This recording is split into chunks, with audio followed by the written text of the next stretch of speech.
꽉 닫힌 블라인드 뒤에서 시장은 조용히 움직이고 있습니다. 겉으론 보이지 않지만 그 안에는 내일의 흐름이 숨어 있죠. 살짝 블라인드를 열면 감춰졌던 힌트들이 하나씩 나타납니다.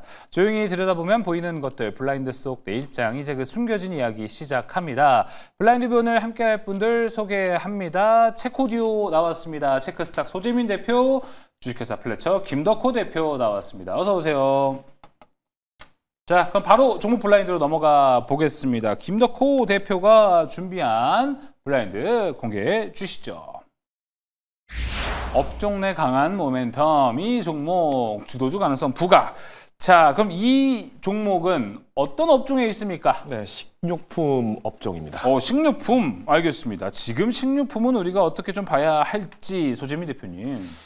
아무래도 지금 음식 이쪽을 보신다라는 거는 실적에 대해서 좀 기대를 하고 있고 시장 조정이 나온다라고 했을 때는 결국 또 시장은 안전한 실적 위주의 종목들로 자금이 잠깐 대피하는 모습이 나올 수 있기 때문에 아마 시장 조정이 이제 좀 과열됐으니 한번 좀 눌림이 나오니 실적 쪽을 보자 뭐 이런 의미 아닐까 싶습니다. 알겠습니다. 근데 최근에는 이거 혹시 뭐 식료품에서는 뭐 다양하게 많은데 정부에서 라면값 인하에 대한 푸싱이 조금 들어올 수 있어가지고 오히려 리스크로 보시는 분들이 있는데 그 부분에 대해서는 어떻게 걱정을 별로 안 하시나요? 그러니 수출 비중이 높은 곳을 찾아야겠죠. 아, 수출 비중이 높다. 그 뻔한 쪽은 아니죠. 요새 뭐 뻔한 쪽 수출하면 거기밖에 없잖아요. 원탑. 뻔한 곳은 아닐 거라고 생각하고 있습니다. 알겠습니다. 자, 그러면 어디로 기대하고 있을지 종목 바로 공개해 보겠습니다. 블라인드 오픈. 오리온. 역시 사명은 아니었습니다. 자, 오리온 이야기 들어볼까요? 네, 일단 오리온 같은 경우에는 이제 이번에 1분기 실적도 마찬가지로 이제 좀 성장을 안정적으로 하고 있다라고 말씀을 좀 드릴 것 같은데 이번에 이제 1분기 실적 같은 경우에는 이제 매출 비중이랑 영업이익이 조금씩 상승을 했습니다. 근데 이제 물론 아마 앞서서 이제 앵커님께서 말씀하셨던 것처럼 사실 이제 뭐 물가를 계속 안정화시키겠다라고 얘기가 나오면은 식료품 업계 입장에서는 결국에 이제 내수 안정화라는 개념이 사실 회사 입장에서는 마진율이 떨어질 수밖에 없거든요. 그런데 이 오리온 같은 경우에는 이번에 이제 해외 수출이 굉장히 좀 탄탄하게 나왔다는 긍정적인 보도가 좀 나오고 있습니다. 특히나 이제 해외 매출 비중이 65%에서 이제 3분의 1을 초과한 68%를 도달을 하게 됐는데 사실 많은 분들이 이제 이 오리온의 수출 실적을 중국 시장 기대를 많이 했어요. 근데 중국 시장 같은 경우에는 크게 성장하지는 못했고요. 오히려 이제 러시아 실적이 굉장히 좀 강하게 나왔던 것이 특징입니다. 특히나 이제 이번 5월 달 같은 경우에도 지금 러시아 내에서의 매출이 전년 대비해서 무려 70%가 상승을 했다라는 얘기가 나오고 있는데 뭐 실제로 러시아 기사를 찾아보신 분들은 아시겠습니다만은 지금 러시아 내에서 생산되고 있는 이 스펀지 빵이 지금 부족하다. 공장 가동률을 무려 120%나 가동을 하고 있는데도 빵이 부족해서 이번에 오리온이 증설한다라는 얘기가 지금 아예 지역 신문에서까지 지금 보도가 되고 있어요. 그만큼 우리가 이제 전쟁 중인 상황을 고려를 했음에도 불구하고 여전히 오리온 같은 경우에 오리온 초코파이를 비롯한 많은 과자류는 수출을 지금 잘 하고 있다는 것이 특징입니다. 이번에 이제 해외 시장을 좀 공격적으로 겨냥을 하고 있는 모습이에요. 그래서 이제 뭐 진천 공장 같은 경우도 이번에 추가로 투자를 하고 있고요. 총 8천억이 넘는 라인 증설을 토대로 해서 동유럽과 중동 지역까지도 확장을 하겠다라는 의지가 좀 강하게 보이고 있습니다. 물론 이제 오리온 하면은 사실 뭐 옛날에야 오리온이 이제 뭐 초코파이만 잘 팔리면은 뭐 주가 올라간다고 얘기했지만 지금 한 가지 변수가 생겼죠. 바로 이제 자회사 리가켄바이오 때문에 좀 걱정을 하시는 분들이 계실 것 같은데 이번에 이제 리가켄바이오 같은 경우도 상당히 좀 좋은 실적을 보이고 있습니다. 마일스톤을 이제 수령을 하게 되면서 1분기에 다시 이제 흑자 전환이 성공적으로 이루어졌고요.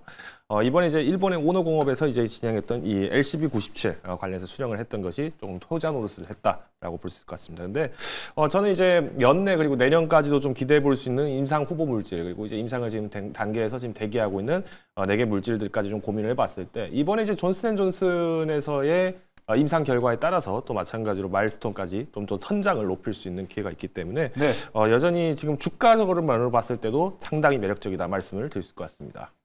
네, 알겠습니다. 자, 이렇게 이야기 나눠봤고요. 자, 이제 소재민 대표 순서로 넘어가 보겠습니다. 근데 그 전에 소재민 대표님 너무너무 대단하게 잘 포인트를 짚어 오셔가지고 요 얘기 먼저 해봐야 될 것 같아요. 두산퓨얼셀. 두산퓨얼셀 지난주 수요일에 이야기를 해주셨는데 오늘로써 목표가에 도달했습니다. 그때 목표가 24,000원 얘기해 주셨는데 금요일날 엄청 좋았잖아요. 그래서 오늘 25,500원까지 올라갔습니다. 목표가 이미 달성을 했다라는 것 말씀드려 보겠습니다. 그럼 오늘도 어떤 쪽으로 좀 이야기를 준비해 주실지 함께 넘어가 보도록 하겠습니다. 자, 그럼 블라인드 공개해 주시죠. 자, 핵심 이슈 수혜주 이 종목 중장기 상승 기대 어떤 섹터에 있습니까? 앞부분에 먼저 너무 말씀을 해주셔가지고 네, 연료전지 쪽으로 보시면 될 것 같습니다. 수소? 네. 알겠습니다. 수소가 이미 목표가 달성을 했는데도 또 오늘 얘기한다라는 거는 이제 이건 좀 탄력을 탔다. 우리가 좀 이렇게 볼 수 있을 것 같습니다. 어떻게 보십니까? 우리 사실 그때 수소 갖고 왔을 때 될까라는 생각을 전 솔직히 했거든요. 일단 두산퓨얼셀도 실제로 이제 증권사에서 미국향 수출 기대감이 높다라는 이유가 나오면서 주가 쏠림 현상이 굉장히 빠르게 나왔습니다. 맞아요. 그러다 보니까 수재민 대표께서 이제 강조해 주시는 이 연료전지도 한번 매기가 됐다라는 것은 이제 거래량이 동반될 수 있다라는 기대감이겠죠. 그래서 지금 연료전지를 비롯해서 뭐 수소 이쪽 같은 경우 여전히 지금 저평가 좀 오래됐어요. 네. 그러니 한번 눈여겨볼 때가 좀 단기 매매를 위해서는 충분히 매력적일 수 있다라고 저는 네. 좀 판단하고 있습니다. 자, 지난 시간에 이 시간에 두산퓨얼셀을 이야기했었는데 목표가 24,000 넓었고 최고 수익률은 30%가 넘었습니다. 오늘 2탄 나올 것 같은데요. 그 종목 바로 공개해 보겠습니다. 블라인드 오픈.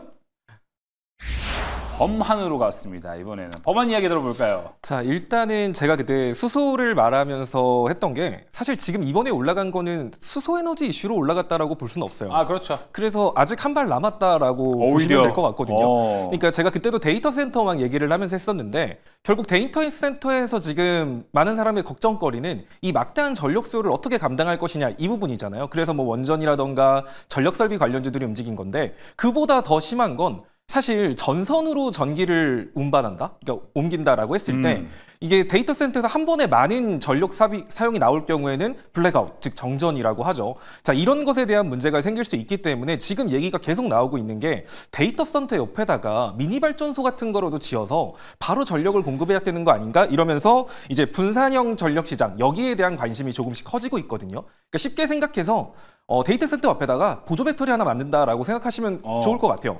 이제 그런 식으로 전력이 끊김없이 안정적으로 유지될 수 있는 것. 그래서 오늘 SK 이터닉스 같은 경우도 마찬가지로 움직임을 보여준 거거든요. 근데 이게 결국에는 SOFC, 제가 그때 말했던 그 고체 산화물 연료전지 이 이슈가 붙어서 간 게 아니라 그냥 데이터 센터랑 붙어서 연료전지에 대한 관심이 커졌던 거거든요. 아직 수소랑 얘기는 나오지도 않았습니다. 그래서 이제 수소 얘기까지 한 번 더 나오게 된다라고 하면 SOFC 관련주들로 해서 한 번 더 시세가 나올 가능성이 높거든요. 두산퓨어셀을 뭐 다시 들어가도 상관없는 자리라고 보여지기는 하지만 또 제가 매번 말하지만 이미 올라간 종목은 저는 취급하지 않습니다. 아직 안 올라간 종목이 좋다라고 생각을 해서 아마 두산퓨어셀이나 SK 이터닉스보다는 좀 흐름이 더딜 수는 있어요. 하지만 시장이 조정을 줘서 같이 흔들린다라고 하더라도 여러분들이 대응 자체가 어렵지 않을 종목이 범한퓨어셀이고요. 자, 이 종목의 차트 같은 거 보시면 지금 차트만 보더라도 480선 볼린저 밴드 상단 장기 이평선을 거래량 실리면서 올라갔습니다. 그런데 얘는 윗꼬리를 뺐죠. 자, 그 이유는 과거의 악성 매물대를 소화하는 과정 속에서 나온 자연스러운 꼬리라고 보여지고요. 지금 저항 자리 두 개를 동시에 돌파하고 안착 시도를 하고 있기 때문에 이 종목이 밀린다라고 하더라도 한 18,000원 정도까지 흔드는 모습을 보여줄 수 있겠지만 이 자리를 뭐 크게 이탈할 것 같지는 않습니다. 그래서 18,000원 정도를 여러분들이 매수 범위로 잡으시면 좋을 것 같고요. 현가부터 18,000원 정도 분할로 한 2회 정도 나눠서 산다 생각하시고 목표가 같은 경우는 사실 이거는 좀 26,000원, 27,000원 크게도 봐도 되는데 일단은 과거 악성 매물대들이 있는 자리가 22,000원 라인이기 때문에 이 자리를 다시 한 번 더 돌파 한 번에 못하고 이렇게 밀리는 모습을 보였다 올라갈 수 있어서 22,000원 정도를 단기 목표가로 보시고 여기서 일부 팔고 밀리면 다시 잡고 식으로 해서 쭉 끌고 가시는 것도 괜찮다라고 보여집니다. 손절가 같은 경우는 일단은 장기 이평선 3개가 모여있는 15,000원 자리거든요. 이 자리 이탈할 가능성 굉장히 낮다라고 보여지기는 하는데 여기 이탈하면 또 지지부진 횡보할 수 있으니까 그때는 리스크 관리 하시면 될 것 같습니다. 네, 두산퓨얼셀로 최근에 수익을 냈다. 블라인드 뷰 미리 보시면 여러분 가능하고 소재민 대표와 함께하면 또 가능하다라는 거 말씀드려보도록 하겠습니다. 자, 그럼 이제 전략으로 넘어가 보겠습니다. 전략이 가장 중요한 시점 이거든요. 자, 전략 블라인드 김덕호 대표가 준비했습니다. 블라인드 공개해 주시죠.